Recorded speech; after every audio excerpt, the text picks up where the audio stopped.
ഇന്ന് നമ്മൾ ബ്ലാക്ക് ഹോളെ കുറിച്ചിട്ടാണ് പറയാൻ പോകുന്നത്. 12,742 കിലോമീറ്റർ വ്യാസം ഉണ്ട് നമ്മുടെ ഭൂമിക്ക്. എന്നാൽ ഭൂമിയുടെ ചുറ്റളവ് 40,075 കിലോമീറ്റർ ആണ്. പ്രകാശത്തിന് ഭൂമിയെ വലം വയ്ക്കാൻ ഏകദേശം 13 മില്ലി സെക്കൻഡ്സ് മതി. ഒരു സെക്കൻഡിൽ പ്രകാശത്തിന് 7 തവണ ഭൂമിയെ വലം വയ്ക്കാൻ സാധിക്കും.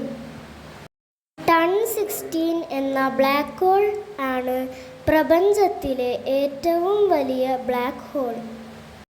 ഇതിൻ്റെ ഒരു വശത്തിൽ നിന്ന് മറുവശത്തെത്താൻ 14 ദിവസം എടുക്കും.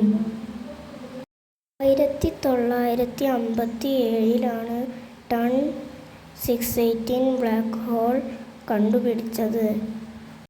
നക്ഷത്രങ്ങൾ പൊട്ടിത്തെറിച്ചിട്ടാണ് ബ്ലാക്ക് ഹോൾ ഉണ്ടാകുന്നത്. ബ്ലാക്ക് ഹോളിൻ്റെ മാസ് വളരെ അധികമാണ്. അതിൽ നിന്ന് പ്രകാശത്തിന് പോലും രക്ഷപ്പെടാനാകില്ല. പുതിയ എപ്പിസോഡുമായി വീണ്ടും കാണാം.